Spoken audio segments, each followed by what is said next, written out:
mari kita membaca doa terlebih dahulu agar apa yang kita pelajari senantiasa mendapatkan curahan ilmu dari Allah Subhanahu wa Ta'ala, sehingga kita dapat mudah memahami apa yang kita pelajari. Bismillahirrahmanirrahim.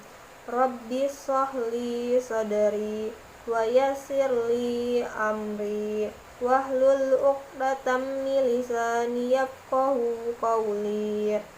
Raditu billahi rabba wa bil islami dina wa bi Muhammadin nabiyya wa rasula. Rabbi zidni ilma warzuqni fahma. Amin.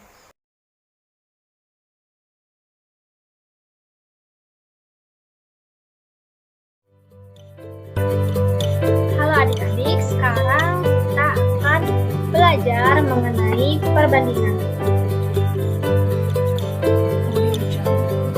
Sebelum kita lanjut, ada yang tahu nggak sih apa itu perbandingan? Yaps, betul adik-adik. Perbandingan adalah cara membandingkan dua nilai atau lebih.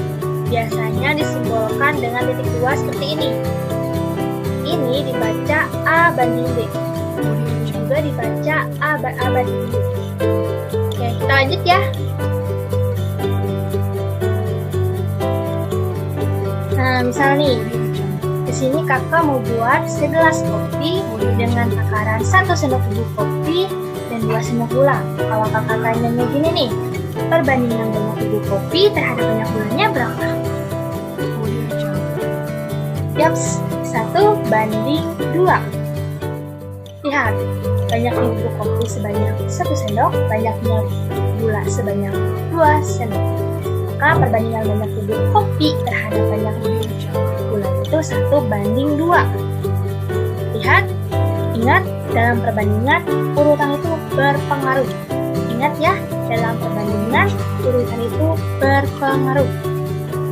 Coba kalau kakak tanya gini, perbandingan banyak gula terhadap banyak kopinya berapa? Sama ya, berapa? Kayak tadi caranya? Ya, betul. Ingat, dalam perbandingan, urutan itu berpengaruh. Banyaknya gula dulu ya. Banyaknya gula 2 terhadap banyak kopinya itu 1 sendok. Maka perbandingan banyak gula terhadap banyak kopinya itu 2 banding 1. Itu ya. Lanjut. Nah, pada soal berikut ini, Kamayang memiliki sekeranjang apel. Lalu Kamayang membagikan 2 buah apel kepada Andi dan 4 buah apel kepada Riri. Ditanyakan, perbandingan antara banyak apel Riri terhadap banyak apel Andinya berapa? Berapa ya? Ya, betul. Jawabannya adalah B, 4 banding 2. Kenapa kak? Kok bisa 4 banding 2? Kita lihat. Coba kita lihat lagi ya pertanyaannya nih. Kamayang itu membagikan 2 buah apel kepada Andi, 4 buah apel kepada Riri. Maka Andi punya 2 buah apel, Riri punya 4 buah apel.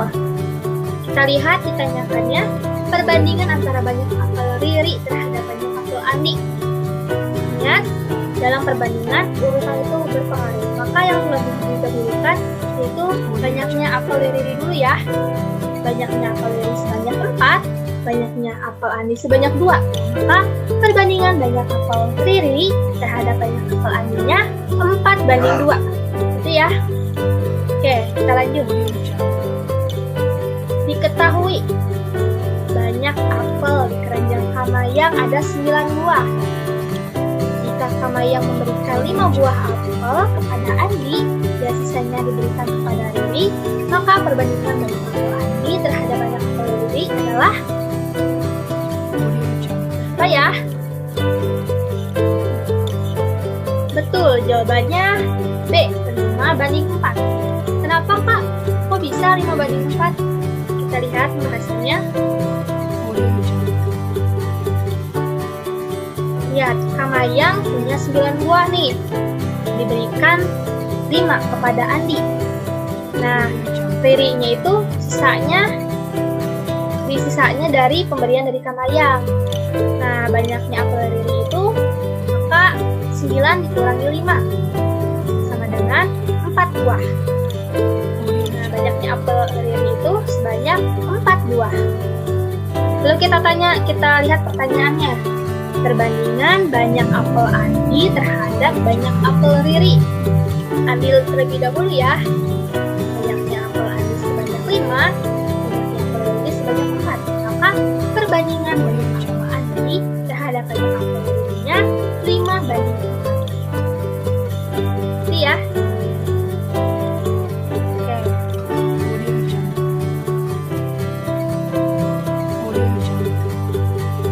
Ya, seperti yang telah disebutkan di awal, tadi perbandingan itu cara kita membandingkan dua nilai atau lebih.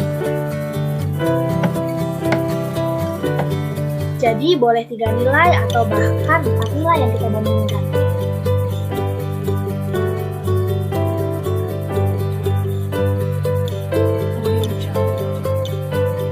Contohnya gini nih, tadi kan kalau kakak mau buat segelas kopi, kakak pakai 1 sendok bubuk kopi dan 2 sendok gula. Sekarang kakak mau kopinya pakai susu nih, biar jadi kopi susu. Di sini kakak pakai 1 sendok kopi, 2 sendok gula, dan 2 sendok susu. Nah, kalau misalnya kakak tanya nih, perbandingan banyak kopi, banyak gula, dan banyak susunya berapa? Ingat ya adik-adik, dalam perbandingan urutan itu berpengaruh. Kita lihat, tuh jawabannya adalah 1 banding 2 banding 2.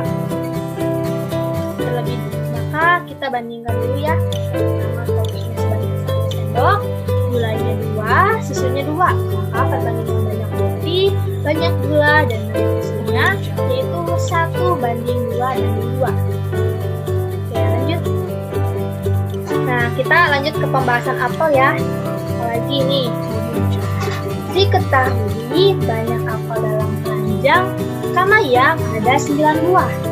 Jika Kamayang memberikan 2 buah apel kepada Andi, 4 buah apel kepada Riri, dan 3 buah apel kepada Ahmad, maka perbandingan antara banyak apel Andi, Riri, dan Ahmad adalah berapa ya?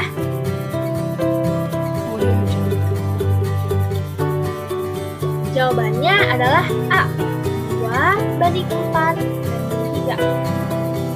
Kita lihat, caranya sama ya seperti yang tadi. Banyaknya apel Andi itu sebanyak 2, banyaknya apel Riri sebanyak 4, banyaknya apel Ahmad sebanyak 3. Maka perbandingan banyak apel Andi, Riri, dan Ahmad adalah 2 banding 4 banding 3. Itu ya.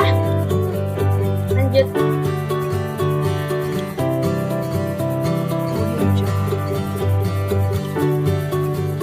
Ya, tadi kan kakak punya sekeranjang apel, isinya ada 9 buah nih. Lalu kakak beli 2 keranjang lagi, yang satu isinya 6 buah jeruk, yang satu isinya 5 buah jambu. Terus kakak tanya nih, perbandingan banyak apel terhadap banyak seluruh buahnya berapa? Jawabannya adalah C, 9 banding 20. Kok bisa kak 9 banding 20 ya? Lihat, kan yang akan kita bandingkan itu banyaknya apel dan banyaknya seluruh buah. Maka jumlahkan seluruh buahnya dulu ya. Banyaknya seluruh buah itu 9 ditambah 6 ditambah 5 sama dengan 20. Maka perbandingan banyak apel terhadap banyak seluruh buahnya adalah 9 banding 20.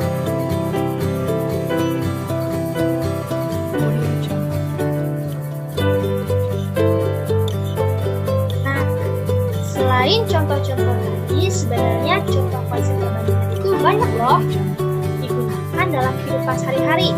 Misal, kakak membuat es krim sebanyak 10 es krim per hari. Ini merupakan contoh perbandingan ya. Perbandingan dari mananya kak? Lihat, 10 es krim per 1 hari.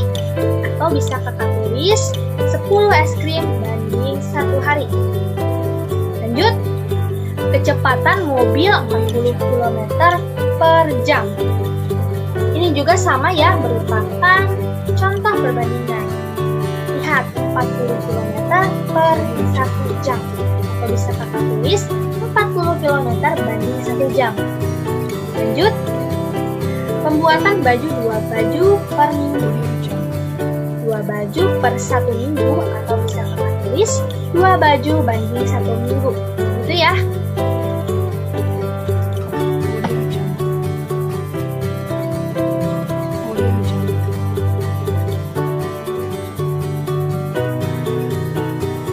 Nah, sekarang kita coba bahas lebih lanjut nih. Maksudnya apa sih kak banding-banding itu? Dengan mengetahui perbandingan, kita dapat menyatakan satu besaran dalam besaran lain sesuai hubungannya. Hubungan perbandingannya. Misal gini nih. Tadi kan untuk membuat 1 gelas kopi, kakak butuh kopi dan gula dengan perbandingan 1:2. Artinya, setiap kopi yang kakak masukkan banyak gula 2 kali lipat dari banyak kopi. Jadi misal, kakak mau buat 1 gelas kopi. Ya, kita butuh 1 sendok kopi dan 2 sendok gula. Dan kalau dibandingkan perbandingannya, yaitu 1:2. Terus, kalau kakak mau buat 2 gelas kopi, berarti kopinya 2 sendok dan gulanya 2 kali lipat dari banyak kopi, yaitu 4. Dan kalau dibandingkan, yaitu 2:4. Oke, lanjut. Kalau kakak mau buat 3 gelas kopi, berarti kakak membutuhkan 3 sendok kopi dan gulanya yaitu 6. Maka perbandingannya itu 3:6. Jadi dapat kita simpulkan, jika bubuk kopi berbanding dengan gulanya 1:2, berarti banyak bubuk kopi setengah kali banyak gula.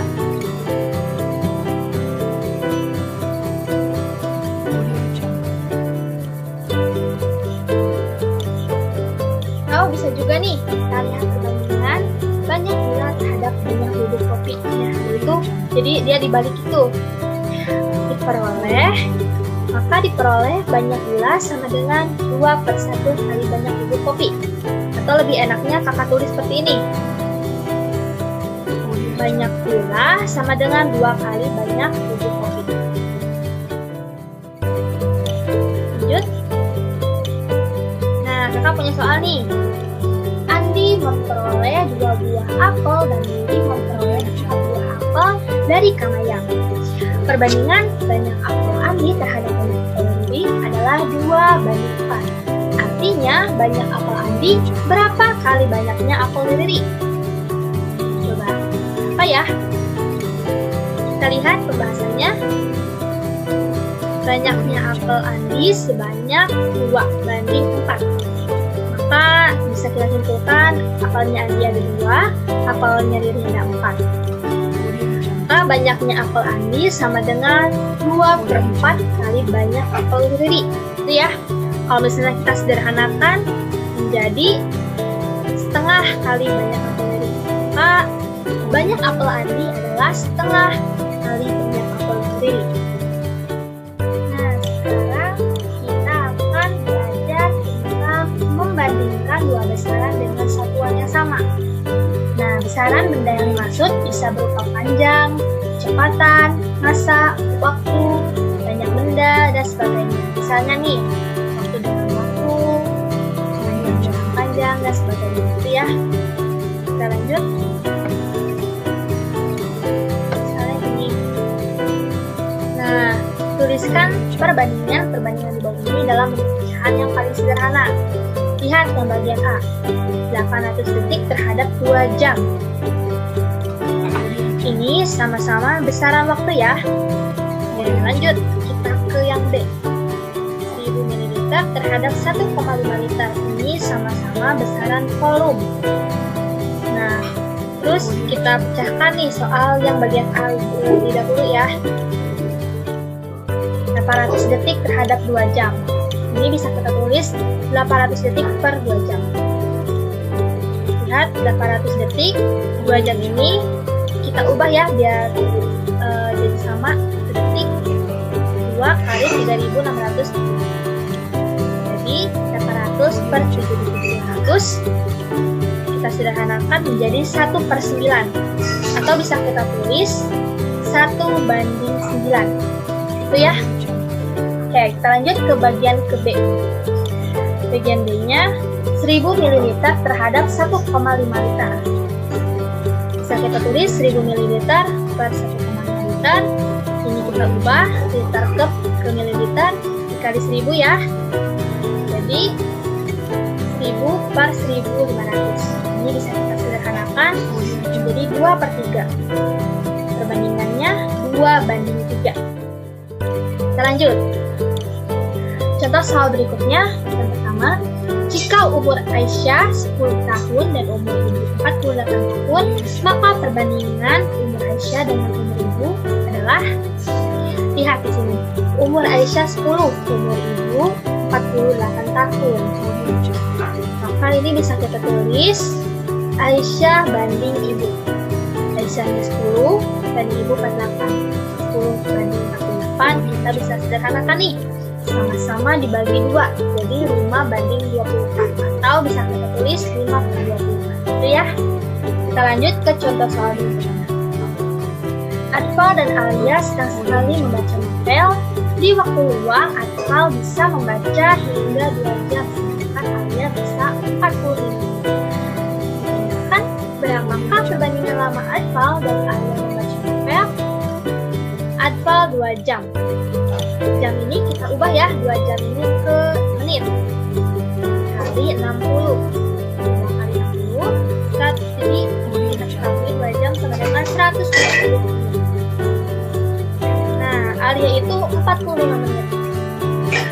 Lalu kita bikin perbandingannya, Atfal banding Alia itu 120/45. Ini sama-sama bisa kita sederhanakan dengan membaginya 5. Menjadi 24/9. Nah, 24/9 ini bisa kita sederhanakan lagi nih.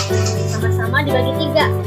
Jadi 8/3, atau bisa kita tulis 8/3. Seperti ini ya.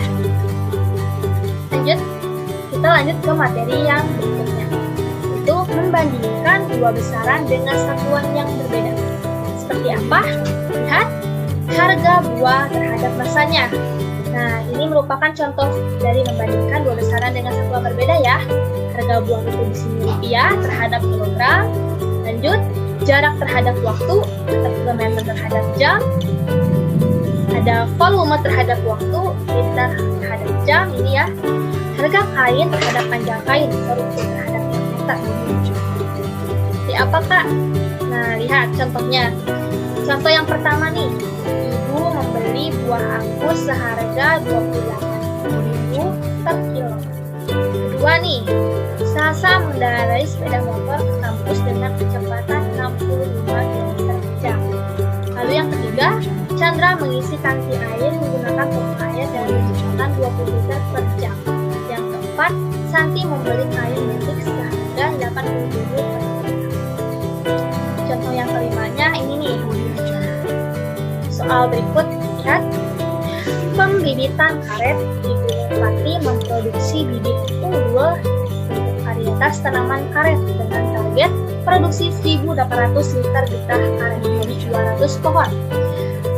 Ditanyakan, berapa banyak getah karet yang dapat dihasilkan dari 1 pohon karet?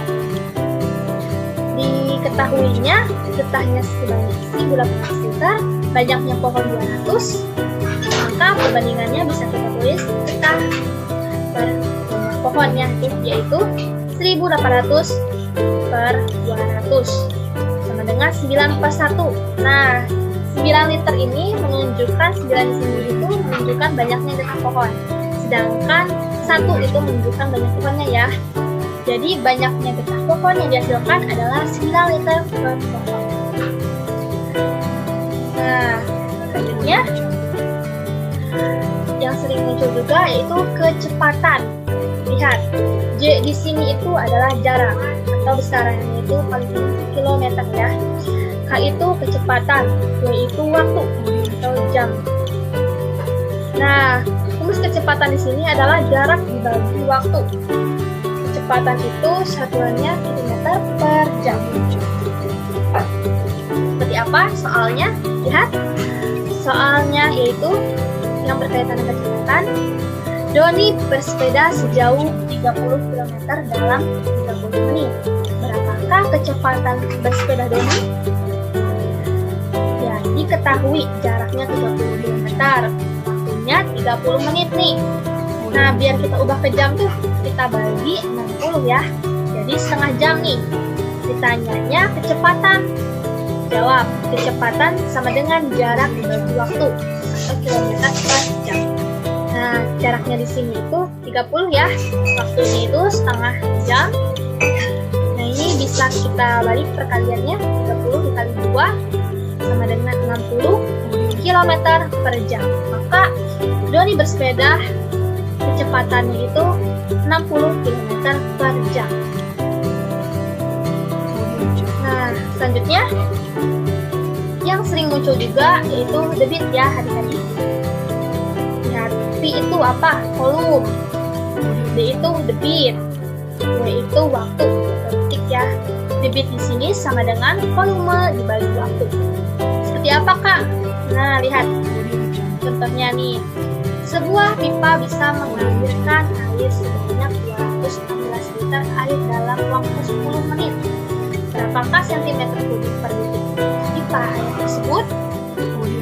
Lihat, ketahui volume air itu 216 liter nih.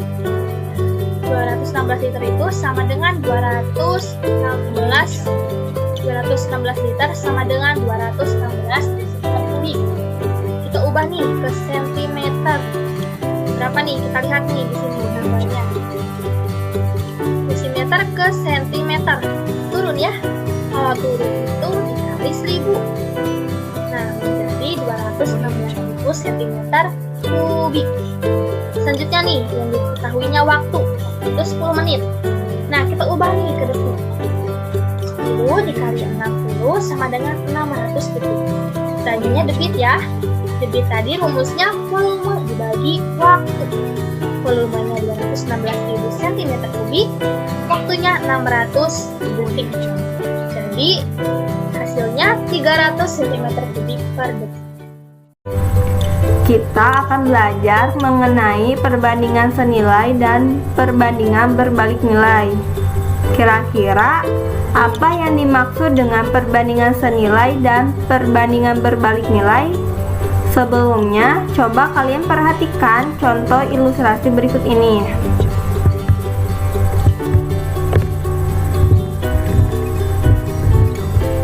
Contoh pertama, Hasan pergi ke toko buku untuk membeli satu buku seharga Rp3.000. Kemudian, ia membeli lagi buku yang sama sebanyak 5 buah dan membayar sebesar Rp15.000. Sedangkan contoh kedua, seorang peternak mempunyai persediaan makanan untuk 30 ekor kambing selama 15 hari. Jika peternak tersebut menjual beberapa kambingnya sehingga hanya tersisa 25 ekor kambing, maka persediaan makanan akan habis selama 18 hari. Kira-kira apa bedanya antara contoh pertama dan contoh kedua?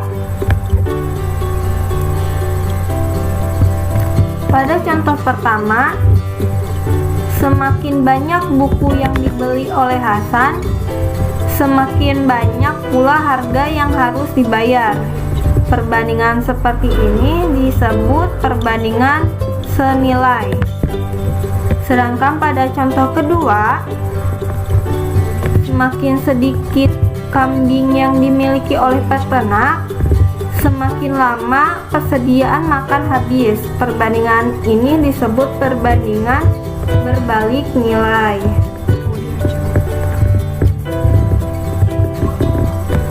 Jadi,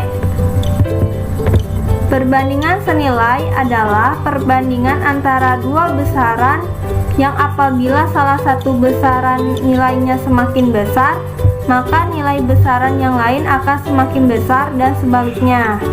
Jadi ketika kita membandingkan dua hal, misalkan A dan B,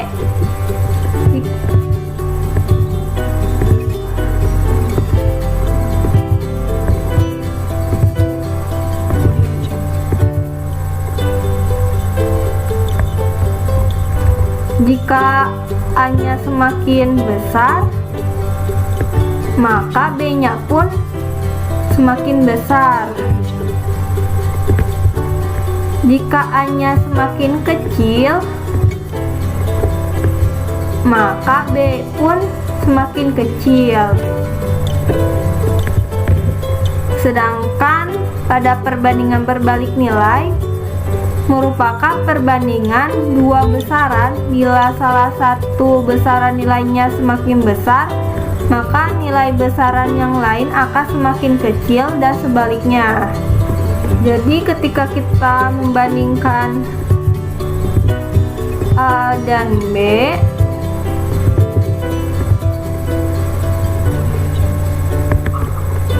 jika A-nya semakin besar, maka B-nya semakin kecil. Tapi jika A-nya semakin kecil, maka B-nya semakin besar. Nah, selanjutnya kita akan membahas cara menyelesaikan masalah pada perbandingan senilai dan perbandingan berbalik nilai. Cara menyelesaikan masalah perbandingan senilai. Cara pertama yaitu menentukan nilai satuan. Dengan cara menentukan nilai satuan dari besaran yang dibandingkan, baru kemudian dikalikan dengan besaran yang ditanyakan atau besaran yang ditanyakan dibagi dengan besaran yang dibandingkan. Untuk lebih jelasnya, coba kalian perhatikan contoh berikut ini.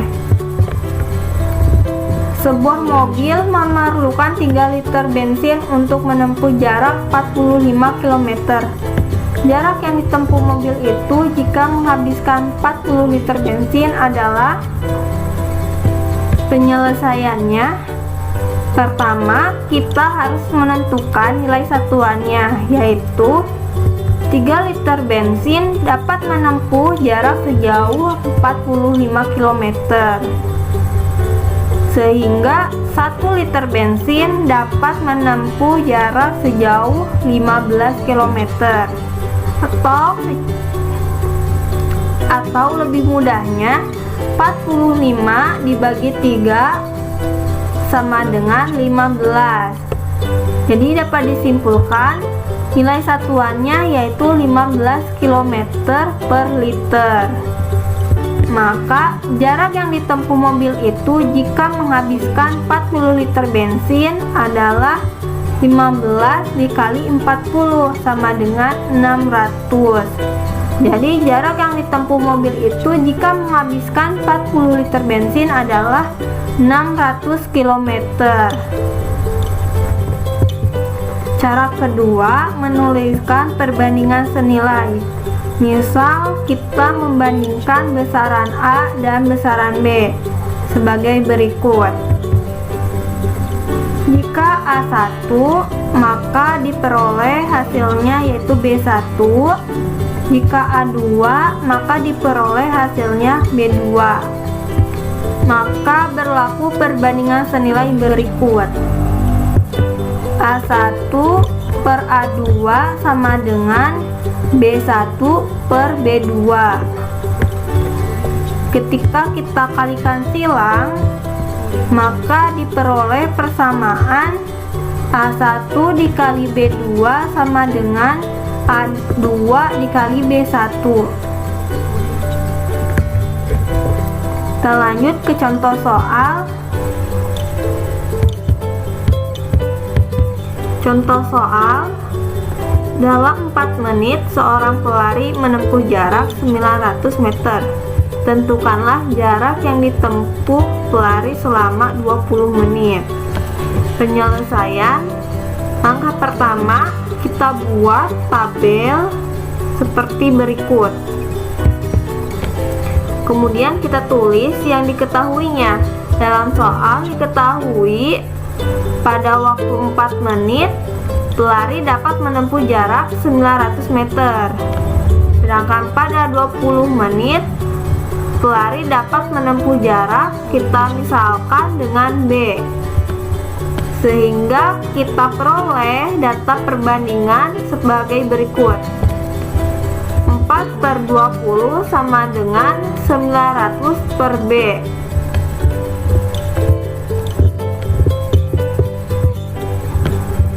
Kemudian kita kalikan silang, sehingga diperoleh persamaan 4B sama dengan 900 dikali 20.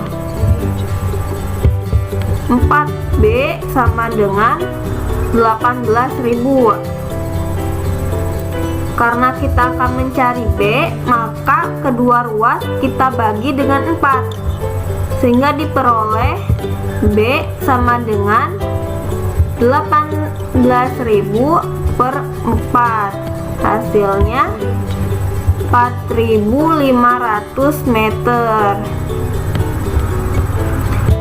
Jadi jarak yang ditempuh pelari selama 20 menit adalah 4.500 meter. Selanjutnya kita akan membahas mengenai cara menyelesaikan masalah perbandingan berbalik nilai. A. Cara pertama, perhitungan berdasarkan hasil kali. Dalam kehidupan sehari-hari, banyak permasalahan-permasalahan yang merupakan perbandingan berbalik nilai. Penyelesaian permasalahan-permasalahan tersebut dapat diselesaikan dengan cara hasil kali. Misalkan, untuk kecepatan A1 diperoleh waktu B1, untuk kecepatan A2 diperoleh B2. Dengan demikian, A1 dikali B1 sama dengan A2 dikali B2. Contoh soal, 16 orang pekerja dapat menyelesaikan suatu pekerjaan dalam waktu 40 hari. Jika ada 20 orang pekerja, berapa hari pekerjaan ini dapat selesai? Penyelesaian, langkah pertama, kita buat tabel sebagai berikut. Kemudian kita tulis apa saja yang diketahui dari soal. Dari soal diketahui 16 orang pekerja dapat menyelesaikan pekerjaan selama 40 hari. Sedangkan 20 orang pekerja dapat menyelesaikan pekerjaan, kita misalkan dengan H. Maka diperoleh 16 dikali 40 sama dengan 20H. 16 dikali 40 yaitu 640 sama dengan 20H. Kita akan mencari H-nya, sehingga kita bagi kedua ruas dengan 20, diperoleh H sama dengan 640 per 20. Kita peroleh H-nya yaitu 32.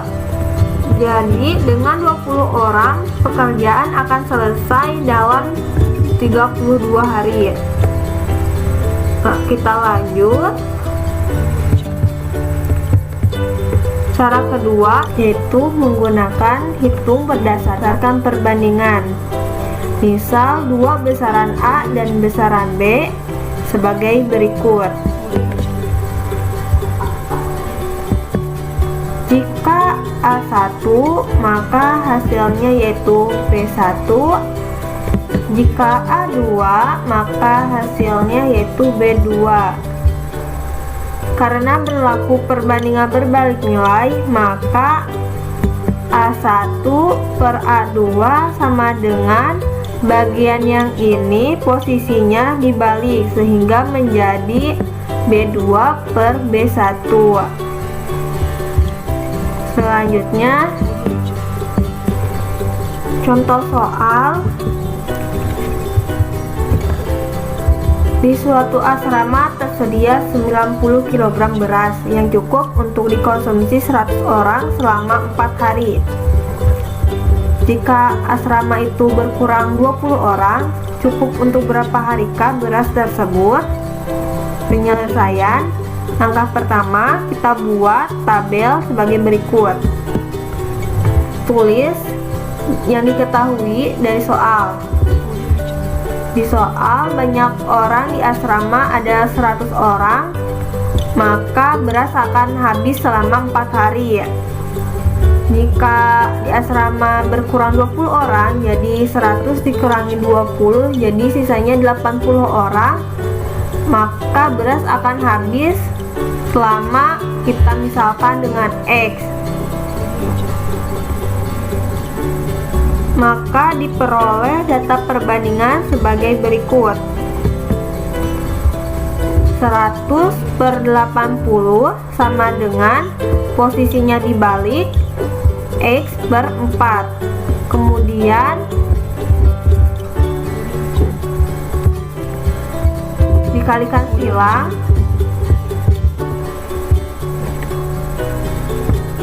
dengan diperoleh 100 dikali 4 sama dengan 80x. 100 dikali 4 yaitu 400 sama dengan 80x.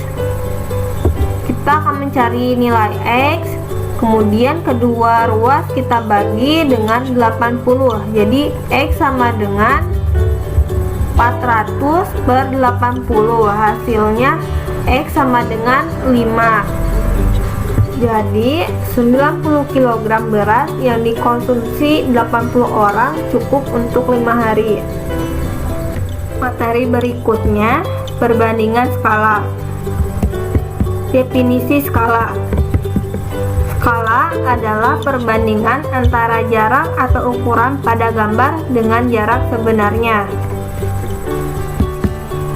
Skala 1 berbanding n artinya setiap jarak 1 cm pada peta atau gambar mewakili n cm jarak sebenarnya, sehingga dapat dituliskan sebagai berikut.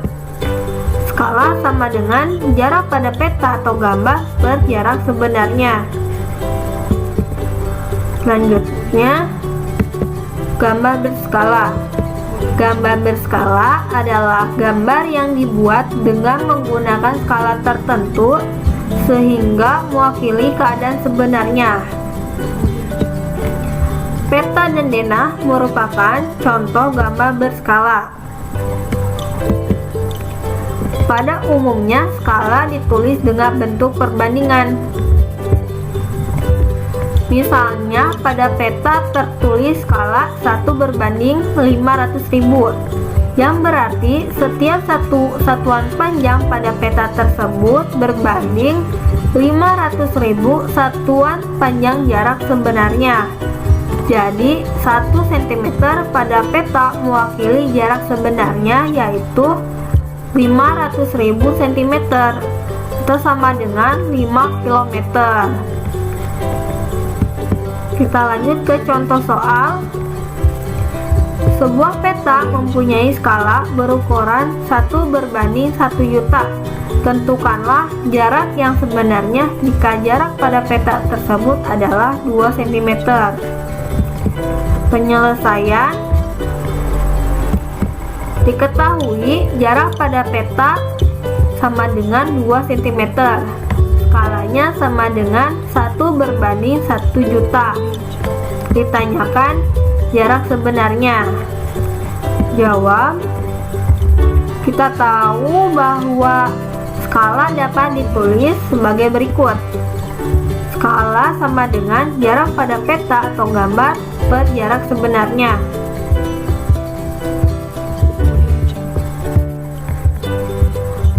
Nilai skalanya diketahui, yaitu 1/1 juta. Atau bisa ditulis 1/1 juta sama dengan jarak pada peta atau gambar 2 cm per jarak sebenarnya. Kemudian kita kalikan silang, sehingga diperoleh persamaan jarak sebenarnya sama dengan 2 cm dikali 1 juta. Hasilnya yaitu 2 juta cm. Satuan cm ini kita ubah ke satuan kilometer.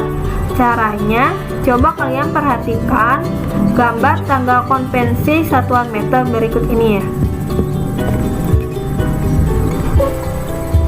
Untuk setiap turun satu tangga dikali 10, dan untuk setiap naik satu tangga dibagi 10. Kita akan mengubah satuan cm ke satuan kilometer.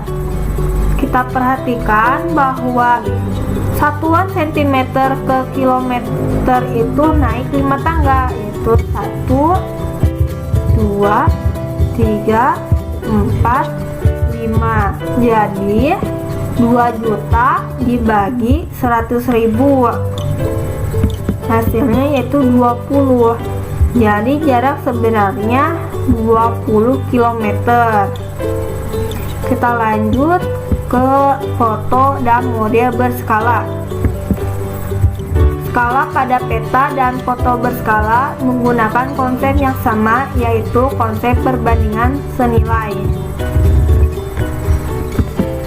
Pada foto atau model berskala, semua ukuran aslinya diperkecil atau diperbesar dengan perbandingan yang sama atau senilai,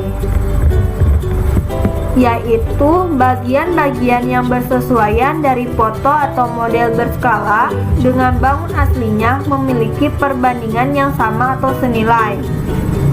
Ditulis secara matematis, maka berlaku PM per PS sama dengan LM per LS sama dengan TM per PS. PM atau panjang pada model atau gambar, PS panjang sesungguhnya, LM lebar pada model atau gambar, LS lebar sesungguhnya, TM tinggi pada model atau gambar, TE tinggi sesungguhnya. Untuk lebih jelasnya, coba kalian perhatikan contoh soal berikut. Contoh soal: sebuah gedung panjangnya 80 meter dilukis pada gambar dengan ukuran 20 cm. Jika tinggi gedung 20 meter, tentukanlah tinggi pada gambar. Penyelesaian: pertama, kita tulis apa saja yang diketahui dari soal. PS atau tinggi gedung sesungguhnya sama dengan 80 meter. 80 meter ini kita ubah ke cm. Meter ke cm turun 2 tangga, jadi dikali 100, hasilnya 8000 cm. Kemudian PM atau tinggi pada gambar sama dengan 20 cm. PS atau tinggi gedung sesungguhnya sama dengan 20 meter.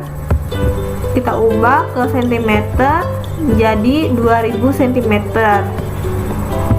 Ditanyakan yaitu PM atau tinggi pada gambar, yaitu kita gunakan rumus perbandingan, yaitu PM per PS sama dengan TM per TS.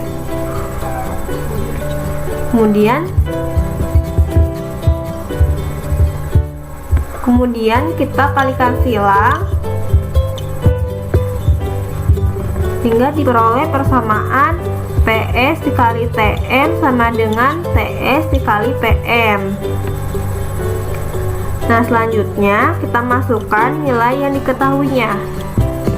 Di soal diketahui PS yaitu 8000 cm dikali TM, ditanyakan sama dengan PS atau tinggi sesungguhnya yaitu 2000 cm dikali PM atau panjang pada gambar yaitu 20 cm. Oleh 8000 cm dikali TM sama dengan 2000 cm dikali 20 cm, hasilnya yaitu 40.000 cm kuadrat. Cara mencari TM kedua ruas kita bagi dengan 8000 cm, sehingga TM sama dengan 40.000 cm kuadrat per 8.000 cm,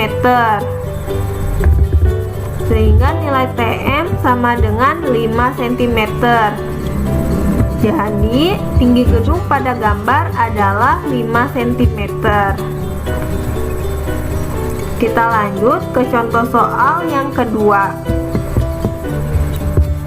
Diketahui sebuah replika mobil balap dengan panjang 21 cm, lebar 12 cm, dan tinggi 8 cm. Jika panjang mobil balap sebenarnya 3,5 meter, hitunglah lebar mobil itu sebenarnya. Penyelesaian kita tulis yang diketahui. PM atau panjang replika mobil balap sama dengan 21 cm. LM atau lebar replika mobil balap 12 cm. TM atau tinggi replika mobil balap sama dengan 8 cm. PS atau panjang mobil balap sebenarnya sama dengan 3,5 meter. Kita ubah ke cm, meter ke centimeter, turun 2 tangga, jadi dikali 100. 3,5 dikali 100 hasilnya 350 cm. Ditanyakan yaitu lebar mobil sebenarnya atau LS. Jawab, kita buat perbandingannya,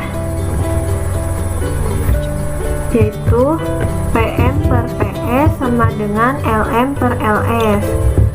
Kemudian kita kalikan silang, diperoleh persamaan PM dikali LS sama dengan LM dikali PS. Kemudian kita masukkan nilai yang diketahui, yaitu PM 21 cm dikali LS ditanyakan sama dengan LM-nya 12 cm dikali PS, yaitu 350 cm. Jadi 21 cm dikali LS sama dengan 12 cm dikali 350 cm, hasilnya yaitu 4200 cm kuadrat. Karena kita akan mencari LS, jadi kedua ruas kita bagi dengan 21 cm.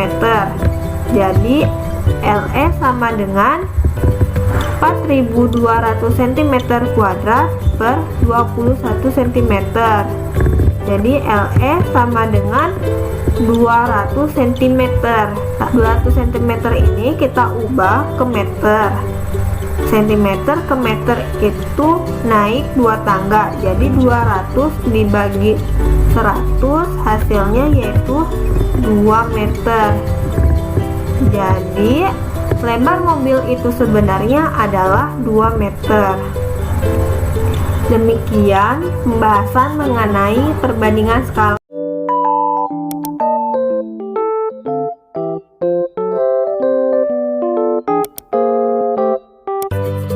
Adik-adik sudah mempelajari materi tentang perbandingan. Sekarang adik-adik akan mempelajari materi tentang aritmatika sosial. Apa itu aritmatika sosial? Aritmatika sosial merupakan salah satu cabang ilmu matematika yang membahas tentang transaksi ekonomi di kehidupan sehari-hari kita. Transaksi zaman sekarang berbeda dengan transaksi pada zaman dulu. Pada zaman dahulu, apabila ingin bertransaksi atau ingin membeli sesuatu, maka pembeli harus menyiapkan sesuatu miliknya yang dapat ditukarkan dengan sesuatu yang akan dibelinya.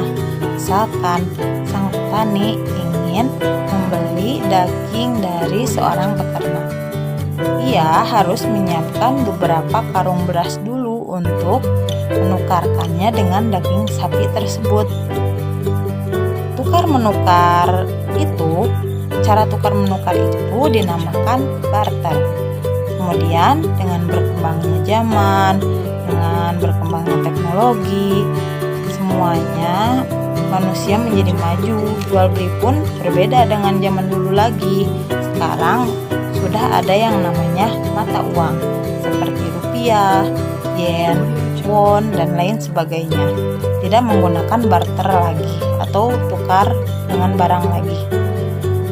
Sejalan dengan perkembangan waktu atau kehidupan kita, sering terdengar istilah perdagangan-perdagangan seperti harga beli, harga jual, diskon, dan lain sebagainya. Nah, dari begitu banyaknya istilah yang berkembang dari zaman barter sampai sekarang jual beli, kita akan membahas 8 materi, 8 istilah. Yang pertama ada untung, rugi, kemudian ada diskon, ada pajak, ada bruto, ada neto, ada tara, dan ada bunga tunggal. Sini kakak akan membahas tentang untung dan rugi. Apa sih untung dan rugi itu? Perhatikan ilustrasi berikut ini. Pak Arya dan Pak Ali masing-masing membeli televisi yang sama. Harganya Rp1.250.000. Sebulan kemudian, keduanya menjual televisi tersebut. Pak Arya menjual dengan harga Rp1.400.000. Sedangkan televisi Pak Ali dijual dengan harga Rp1.050.000. Nah, lihat, dari ilustrasi di atas dapat menunjukkan bahwa Pak Arya mengalami untung, sedangkan Pak Ali mengalami rugi. Lebih lengkap, lebih jelasnya seperti ini. Untung itu adalah jika harga penjualan lebih tinggi dari harga pembelian. Itu ya. Untung di sini yaitu harga penjualan dikurangi harga pembelian. Sedangkan rugi yaitu jika harga penjualan lebih rendah dari harga pembelian. Rugi rumusnya harga pembelian kurangi harga penjualan. Seperti apa sih Kak? Lihat contoh soal pertama. Seorang pedagang membeli radio dengan harga Rp165.000. Kemudian, radio tersebut dijual dengan harga Rp190.000. Tentukan besarnya untung atau rugi pedagang tersebut. Nah, kalau misalnya kita lihat, kita tuh belum bisa menyimpulkan pedagang tersebut tuh mengalami untung atau rugi ya. Maka lihat, diketahuinya apa saja, ada HB atau harga belinya Rp160.000, harga jualnya atau HJ Rp190.000. Nah, tanyanya, tentukan besar untung atau rugi pedagang tersebut. Nah, kita mengetahui untungnya tuh dari definisi yang tadi ya. Kalau misalnya untung itu harga jualan lebih besar daripada harga beli. Lihat, harga jual itu Rp190.000 lebih besar daripada Rp165.000.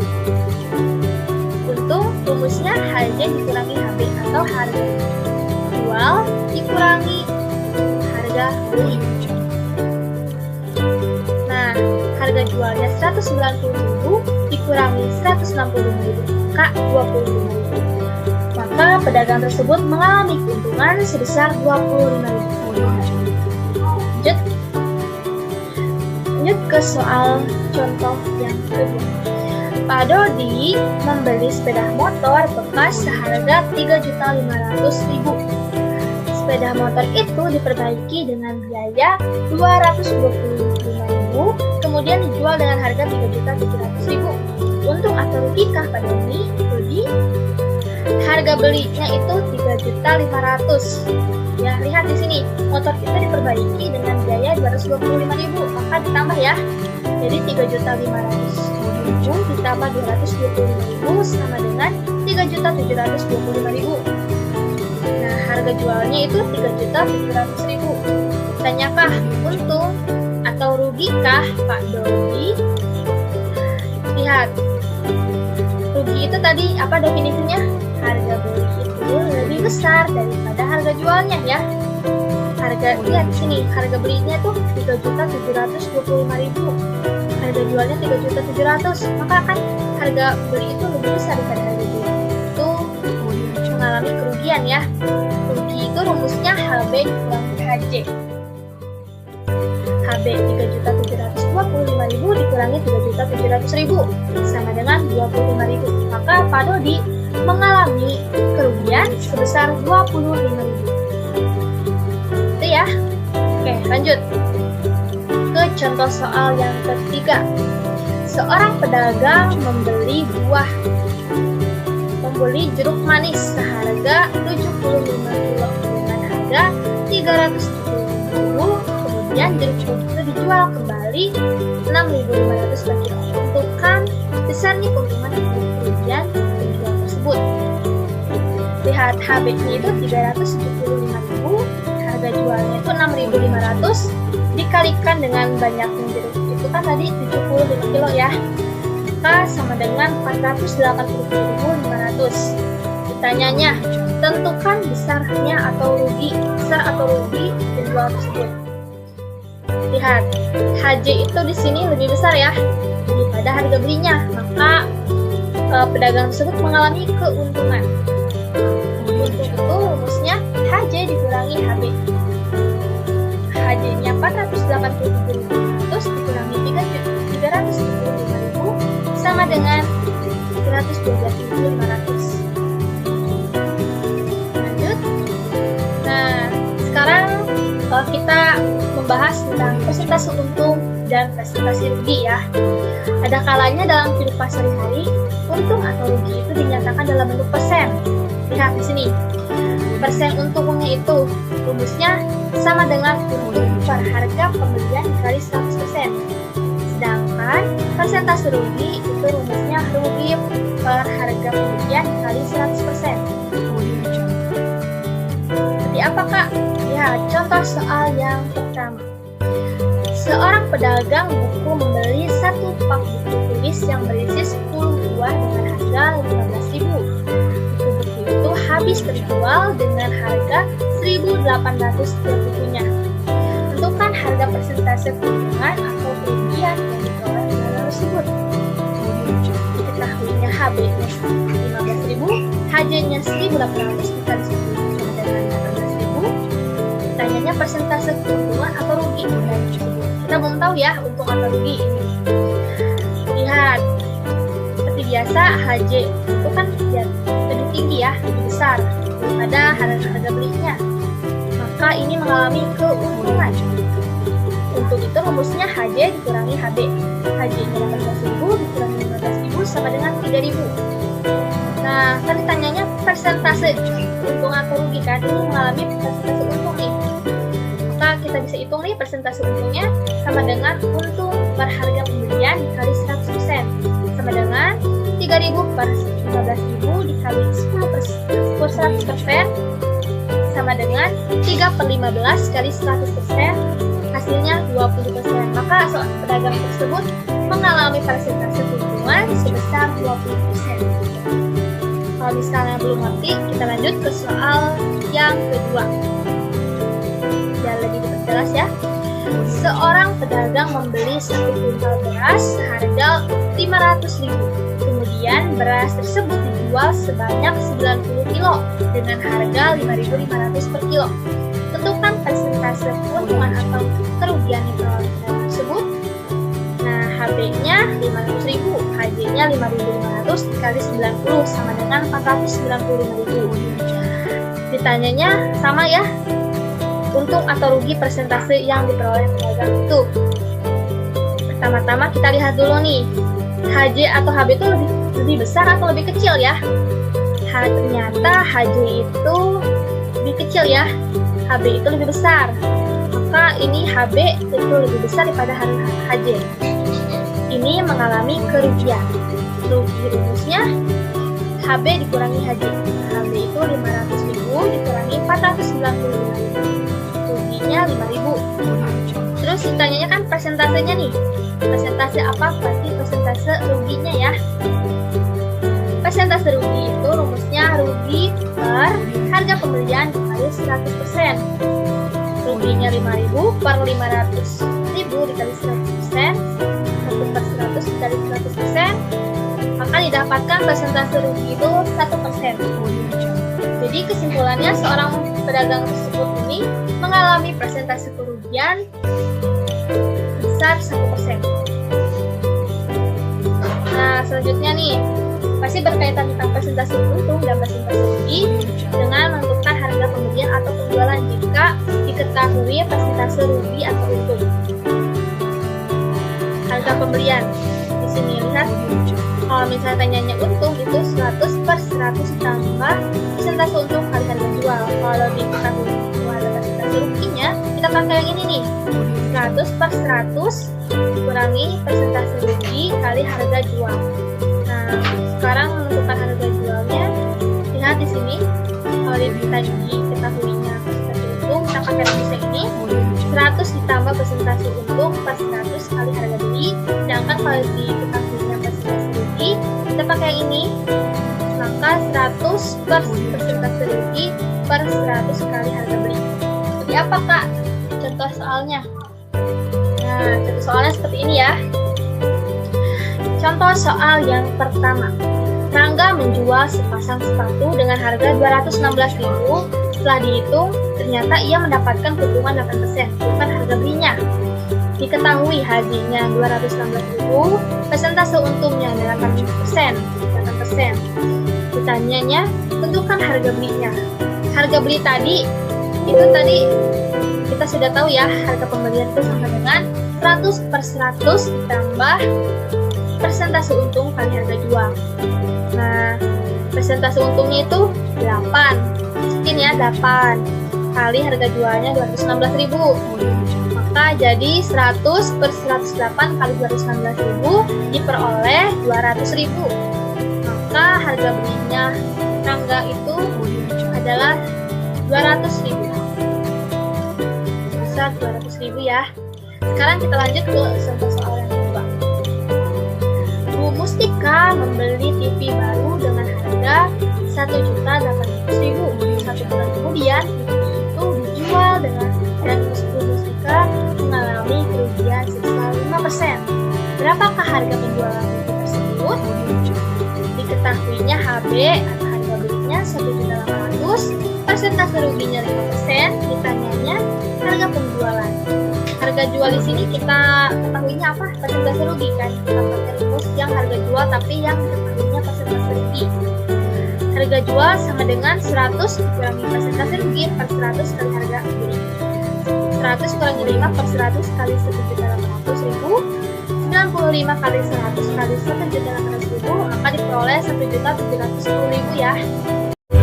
Materi selanjutnya kita akan membahas mengenai bruto, neto, dan tara. Sebelumnya, coba kalian perhatikan gambar berikut ini. Gambar pertama, gambar sekarung beras. Gambar kedua, beras. Dan gambar ketiga, karung. Kira-kira mana yang disebut dengan bruto, disebut dengan neto, dan yang disebut dengan tara? Coba kalian perhatikan gambarnya. Gambar pertama atau sekarung beras ini disebut dengan bruto. Kemudian kalau yang hanya berasnya atau isinya saja ini disebut dengan neto. Kemudian kalau karung atau wadahnya saja ini disebut dengan tara. Coba kalian perhatikan lagi gambarnya. Bruto adalah sekarung beras, di mana itu ada beras dan karungnya. Sedangkan neto itu berasnya saja atau isinya saja, dan tara itu karung atau wadahnya saja. Jadi itu sama saja dengan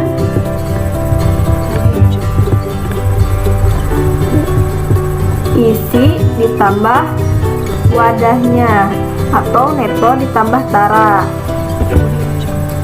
Dari gambar tersebut kita ketahui bahwa bruto atau biasa disebut berat kotor artinya berat barang ditambah berat pembungkus atau wadahnya. Sedangkan Sedangkan neto biasa disebut berat bersih adalah berat barangnya saja, dan tara adalah berat tambahan seperti kotak atau wadah pembungkus dan lainnya.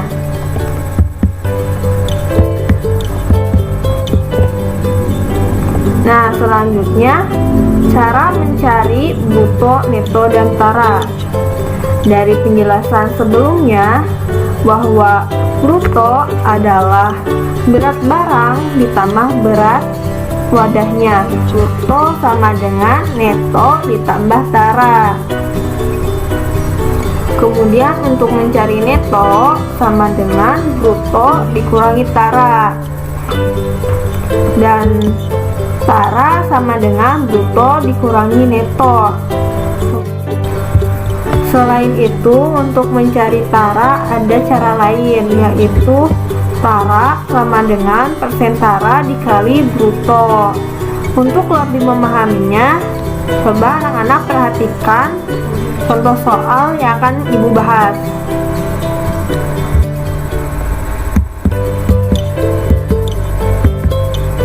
Contoh soal yang pertama, sebuah karung berisi tepung dengan berat seluruhnya 100 kg. Jika berat karungnya saja 0,8 kg, berapa berat tepungnya saja? Penyelesaian: diketahui berat seluruhnya atau brutonya yaitu 100 kg, dan berat karungnya saja atau taranya yaitu 0,8 kg. Yang ditanyakan berat tepungnya saja atau berat netonya. Jawab: ketahui tadi cara mencari neto adalah bruto dikurangi tara, sama dengan brutonya diketahui 100 kg dikurangi tara 0,8 kg. Hasilnya adalah 99,2 kg. Jadi berat tepungnya saja adalah 99,2 kg. Untuk soal yang kedua, sebuah barang diberi tabel bruto 90 kg. Jika tara 2%, maka netonya adalah. Penyelesaian: diketahui bruto 90 kg dan persen tara 2%, ditanyakan neto. Jawab: pertama kita cari dulu nilai taranya, karena yang diketahui yaitu persen tara. Tara sama dengan persen tara dikali bruto. Persen taranya yaitu 2% dikali 90 kg, atau bisa ditulis 2/100 dikali 90 kg. Untuk mempermudah dalam proses penghitungan, kita lihat 90 dan 100 ini bisa kita sederhanakan dengan kita bagi 10. 90 dibagi 10, hasilnya yaitu 9. 100 dibagi 10, hasilnya yaitu 10. Kemudian 2/10 ini bisa kita sederhanakan juga dengan kita bagi 2. 2 dibagi 2, hasilnya yaitu 1. 10 dibagi 2, hasilnya yaitu 5.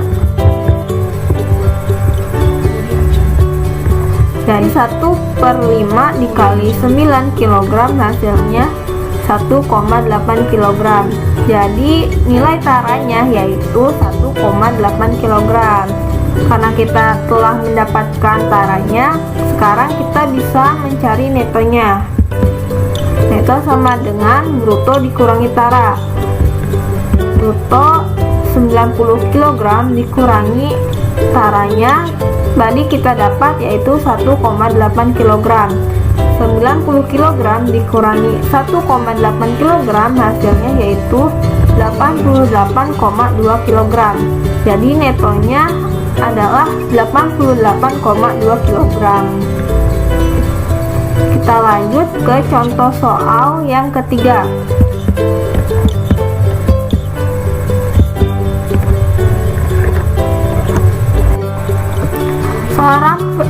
Seorang pedagang membeli satu kotak mangga dengan harga Rp150.000. Pada kotak tertulis bruto 100 kg, tara 2 kg. Jika pedagang tersebut menjual mangga dengan harga Rp2.000 tiap kilogram, laba atau rugikah pedagang tersebut?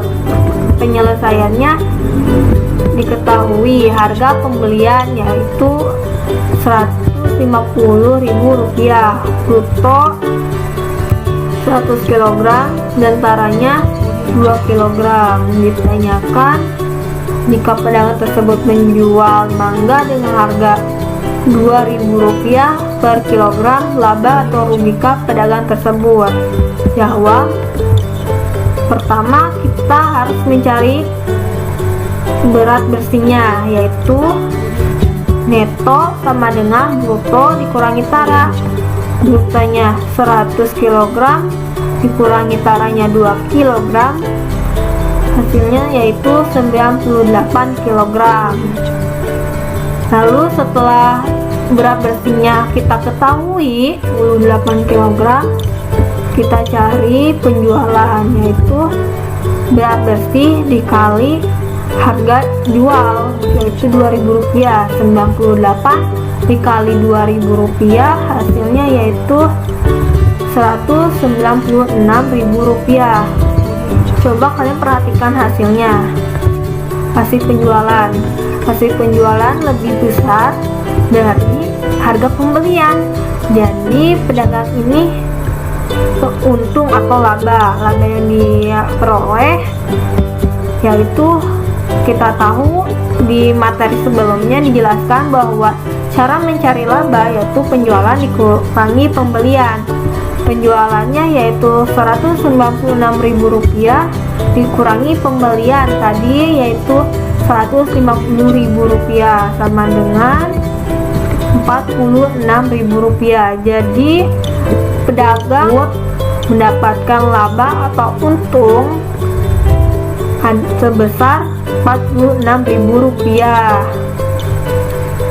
Hai adik-adik, tadi kalian sudah belajar untung rugi, bruto, neto, tara bersama Kak Dina dan Kak Firly. Sekarang kita akan belajar diskon, pajak, dan bunga tunggal bersama kakak. Yang pertama, kita akan membahas diskon. Ada yang tahu apa itu diskon? Kalian pasti sudah pada tahu apa itu diskon ya. Diskon itu seperti potongan. Lebih lengkapnya, diskon adalah potongan harga yang diberikan oleh penjual terhadap suatu barang. Sekarang kita akan belajar rumus-rumus untuk menghitung diskon dan harga-harganya. Pertama, ada rumus menghitung diskon. Diskon dalam bentuk rupiah. Kita ibaratkan itu D itu diskon dalam bentuk rupiah dan D persen itu diskon dalam bentuk persen. Jadi D sama dengan D persen dikali harga barang. Kemudian ada rumus harga akhir atau kita harus bayar berapa kalau sudah dapat diskon gitu ya. Harga akhir itu sama dengan harga barang dikurangi diskon rupiah.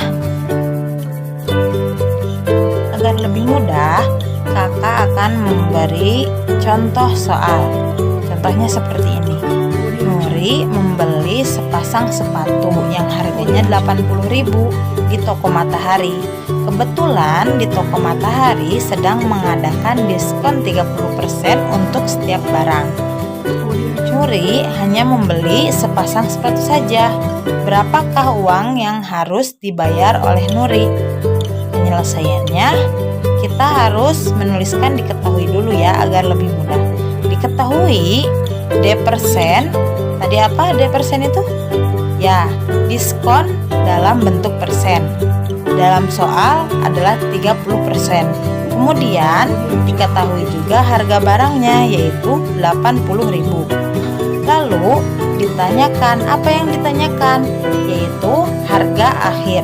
Jadi sebelum mencari harga akhir, kita harus mencari D besarnya dulu atau D diskon dalam bentuk rupiah. Soalnya di harga akhir ada rumus yang harus mencantumkan D rupiah. Jadi D sama dengan D persen dikali harga barang, itu dari rumus ya. Kemudian D sama dengan 30% dikali 80.000, dimasukkan ya yang diketahui ke dalam rumus. Kemudian D sama dengan 30/100. Ingat, kalau persen itu artinya per 100. Jadi kalau 30%, maka artinya 30/100 dikali 80.000, maka hasilnya didapatkanlah 24.000. Kemudian kita mencari harga akhir. Harga akhir rumusnya adalah harga barang dikurangi diskon rupiah. Harga akhir sama dengan harga barangnya berapa tadi? 80.000 dikurangi D diskon rupiahnya berapa tadi? Hasilnya 24.000. 80.000 dikurangi 24.000, yaitu hasilnya 56.000. Jadi Nuri hanya membayar 56.000 karena dapat potongan 30% dari harga barang atau 24.000. Materi selanjutnya ada pajak. Ada yang tahu apa itu pajak? Kalian udah pada bayar pajak belum? Belum ya kali ya, anak SMP udah bayar pajak. Pajak adalah besaran nilai suatu barang atau jasa yang wajib dibayarkan oleh masyarakat kepada pemerintah. Oke, sekarang kita akan melihat apa saja sih rumus untuk menentukan pajak. Ternyata rumusnya tidak beda jauh dengan diskon, tetapi ada perbedaannya. Yang pertama, ada rumus mencari pajak. Mencari pajak dalam bentuk rupiah atau dalam bentuk uang, yaitu P% atau pajak dalam bentuk persen dikali harga barang. Kemudian ada juga nih rumus harga akhir. Rumus harga akhir berbeda rumusnya dengan yang diskon. Lihat, mari kita lihat. Harga akhir sama dengan harga barang ditambah P besar atau pajak dalam bentuk rupiah atau uang. Tadi diskon itu harga barang dikurangi D atau diskon dalam bentuk rupiah, sedangkan pajak harga akhirnya ditambah P, harga barang ditambah P. Jadi diskon dengan pajak dalam rumus harga akhir terbalik. Kalau diskon dikurang, kalau pajak ditambah.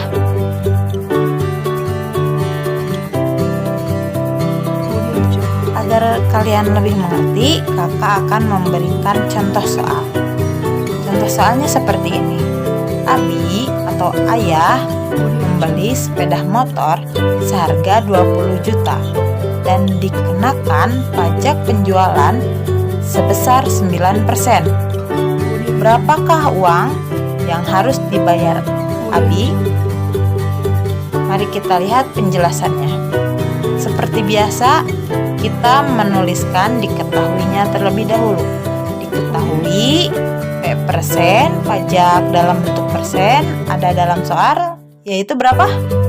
9%. Kemudian ada apa lagi yang diketahui? Ada harga barang. Berapa harga barangnya? 20 juta ya. Lalu apa yang ditanyakan? Yang ditanyakan adalah harga akhir. Berapa Abi harus membayar?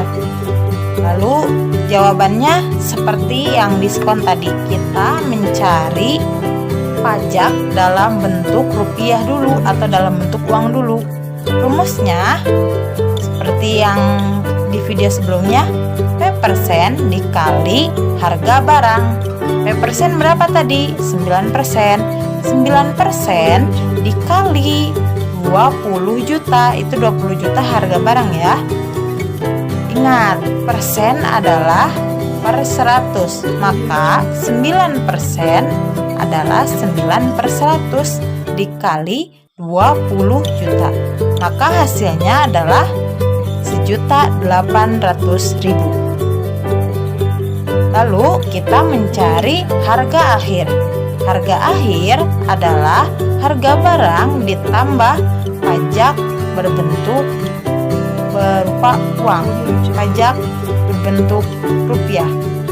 Harga akhir sama dengan 20 juta ditambah tadi hasilnya berapa? 1.800.000. Jadi harga akhirnya yaitu 21.800.000.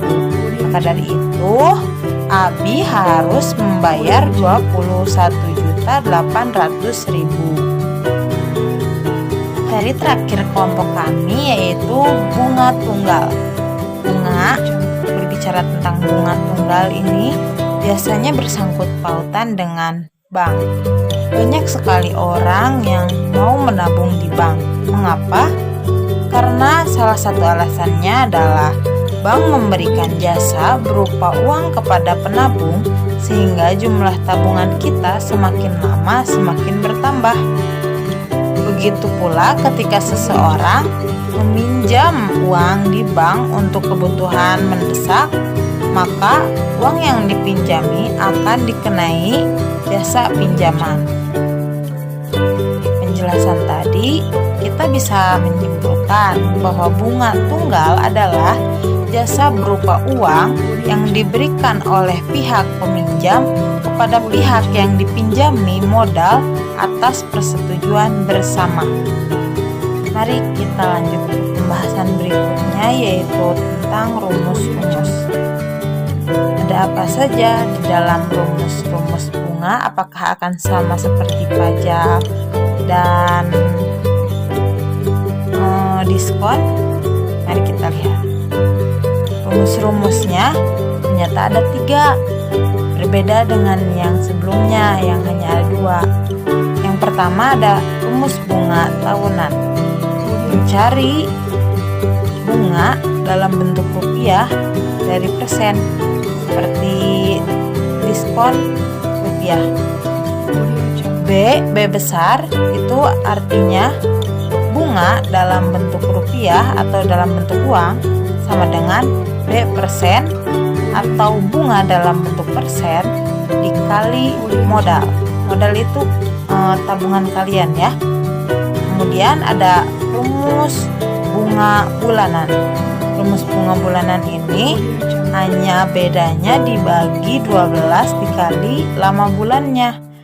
Jadi B besar sama dengan B% dikali modal dibagi 12 kali lama bulan. Mengapa 12? Karena 12 merupakan 1 tahun itu ada 12 bulan, jadi 12 dikali lama bulan. Rumus selanjutnya yaitu rumus harga akhir atau hasil akhir. Seperti tadi yang pajak sama diskon ada hak akhirnya. Hak akhir bunga yaitu modal ditambah B.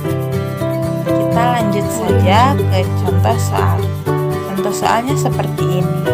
Mita menabung ke bank A sebesar 1.500.000 dengan sistem bunga tunggal dan suku bunga 6% per tahun. Tentukan besarnya tabungan Mita pada akhir tahun ketiga.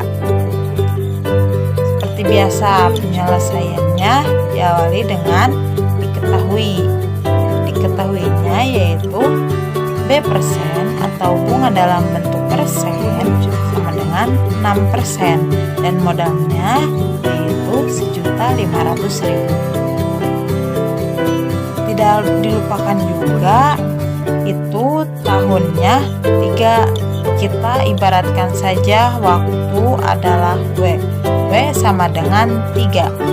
Ditanyakan H akhir ada di akhir atau tabungan mita terakhir pada tahun ketiga berapa? Jawab. B besar atau bunga dalam bentuk rupiah atau uang sama dengan B persen atau bunga dalam bentuk persen dikali modal sama dengan 6% dikali 1.500.000 sama dengan 6/100 dikali 1.500.000 sama dengan 90.000. Itu 90.000 adalah bunga untuk 1 tahun. Maka untuk 3 tahun bunga itu menjadi 3 dikali 90.000, hasilnya yaitu 270.000. Lalu kita cari H akhirnya atau tabungan mita pada akhir tahun ketiganya, yaitu sama dengan H akhir sama dengan modal ditambah B bunga dalam 3 tahun.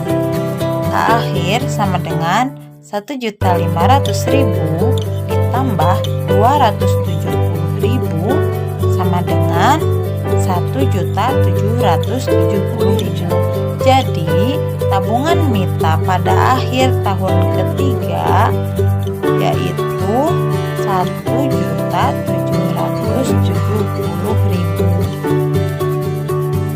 Sekian dari kelompok kami.